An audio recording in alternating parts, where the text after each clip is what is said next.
مجھے سخت بے چینی ہو رہی تھی۔ میں نے لائٹ جلتی رہنے دی اور ڈرتے ڈرتے چارپائی پر لیٹ گیا۔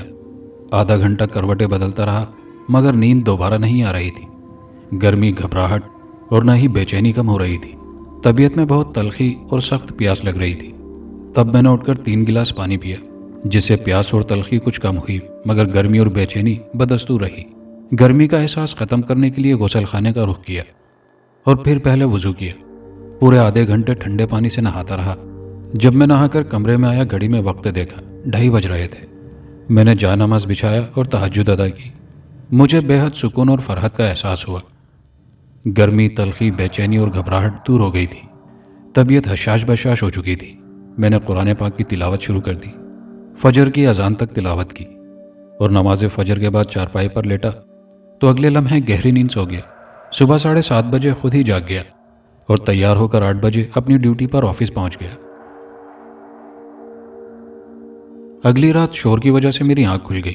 شور کی آوازیں دوسرے کمرے سے آ رہی تھی۔ ایسے لگ رہا تھا جیسے کوئی چیزیں اٹھا کر پھینک رہا ہے۔ میں نے لائٹ آن کی اور جا کر دوسرے کمرے میں دیکھا تو وہ خالی پڑا تھا اور آوازیں بھی بند ہو گئی۔ اب روزانہ رات کو اسی طرح ہونے لگا۔ کبھی ایسا لگتا جیسے کوئی بھاری چیز فرش پر گھسیٹ رہا ہے، کبھی پرندوں کے پر پھڑ پھڑانے کی آوازیں آتی، کبھی چیخوں کی آوازیں آتی، کبھی مکھیوں کی تیز بھنبھناہٹ کی آوازیں آتی، کبھی کسی بچے کے رونے کی آوازیں آتی، کبھی ایسے لگتا جیسے زلزلہ آ رہا ہے۔ الغرض ایسی آوازوں کا روزانہ کا معمول بن چکا تھا۔ یہ سب کچھ رات کے 2 بجے ہوتا۔ میں اسی وقت تہجد پڑھنے کے بعد قرآن پاک کی تلاوت شروع کر دیتا۔ شروع میں مجھے بہت ڈر لگتا اور میں خوفزدہ ہو جاتا۔ کئی بار ارادہ کیا کہ مکان بدل لوں اور اپنے طور پر تلاش کر بھی رہا تھا مگر کوئی مکان نہ ملا۔ میں نے اس سارے معاملے کو اپنے تک محدود رکھا اور کسی سے ذکر نہ کیا۔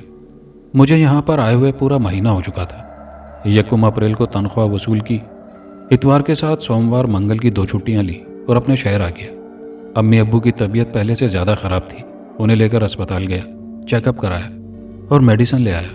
گھر کے دیگر معاملات کو دیکھا، اپنا خرچہ پانی رکھ کر باقی تنخواہ امی کے ہاتھ پر رکھ دی۔ 3 دن گھر رہنے کے بعد بدھ کی صبح اپنی ڈیوٹی پر پہنچ گیا۔ شام کو جب میں نے کوارٹر کا دروازہ کھولا تو دیکھا میری چارپائی پر بہت سارے کبوتر بیٹھے ہیں۔ مجھے دیکھ کر وہ کمرے میں اڑنے لگے اور ایک ایک کر کے دروازے سے باہر نکل گئے۔ میں بہت حیران ہوا کہ یہ کبوتر کہاں سے آ گئے تھے، جبکہ میں پورا کوارٹر لاک کر کے گیا تھا۔ میں نماز عشاء کے بعد سو گیا تو رات کے 2 بجے غسل خانے سے پانی گرنے کی آواز آنے لگی۔ جا کر دیکھا تو پانی سے بالٹی بھری ہوئی تھی۔ حالانکہ مجھے اچھی طرح یاد ہے بالٹی خالی ایک کونے میں نے رکھی تھی اور اب یہ ٹونٹی کے نیچے پڑی ہوئی تھی اور پانی سے بھر رہی تھی۔ میں نے ٹونٹی کھولی تو پانی نہیں آ رہا تھا کیونکہ ٹنکی خالی تھی۔ میں نے بالٹی والے باقی پانی سے وضو کیا اور تہجد پڑھی۔ اگلے دن مغرب کے بعد میرا ایک کولیگ میرے پاس کوارٹر میں آ گیا۔ اس کی بیوی بچوں کے ساتھ میکے گئی ہوئی تھی اور وہ اپنے گھر میں اکیلا تھا اور بور ہو رہا تھا، تو وہ وقت گزارنے کے لیے میرے پاس آ گیا۔ ہم نے اکٹھے رات کا کھانا کھایا، پھر گھومنے پھرنے کے لیے باہر نکل گئے۔ رات 9 بجے کوارٹر میں واپس لوٹے۔ میں نے اس سے کہا کہ آج رات یہاں میرے پاس ہی رک جائے، تم اپنے گھر میں بھی اکیلے ہوگے تو یہاں گپ شپ لگائیں گے۔ وہ مان گیا۔ قریبی گھر سے چارپائی اور بستر مانگا کیونکہ میرے پاس صرف ایک چارپائی اور بستر تھا۔ میں نے کولیگ سے کہا جتنے دن تمہاری بیوی بچے یہاں نہیں ہیں تم ادھر میرے پاس ہی رات کو رک جایا کرو۔ رات 11 بجے تک ہم باتیں کرتے رہے، پھر سو گئے۔ میرے پاس سوئیوں والی گھڑی تھی جو میں اپنے سرہانے رکھ کر سویا کرتا تھا۔ رات کے 2 بجے مجھے ایسا لگا کہ کوئی سیلف سے گاڑی سٹارٹ کر رہا ہے مگر بار بار سیلف مارنے پر گاڑی سٹارٹ نہ ہو رہی تھی۔ اس آواز سے میری آنکھ کھل گئی تو دیکھا یہ آواز میری گھڑی سے آ رہی تھی۔ مجھے حیرانگی بھی ہوئی اور ہنسی بھی آئی کہ عام سی اور سادہ سی گھڑی سے یہ کیسی آواز آ رہی ہے۔ میرے جاگتے ہی یہ آواز بند ہو گئی۔ میں نے حسب معمول تہجد پڑھی اور تلاوت کی جبکہ میرا کولیگ گہری نیند سوتا رہا۔ اگلے دن کولیگ کی میرے پاس آنے کی نوبت ہی نہ آئی۔ ہوا کچھ یوں کہ مغرب کے بعد اس کی ٹانگ میں اتنا شدید درد اٹھا کہ وہ 4 قدم بھی نہیں چل سکتا تھا۔ ساری رات وہ درد میں مبتلا رہا اور صبح ہوتے ہی اس کا درد غائب ہو گیا۔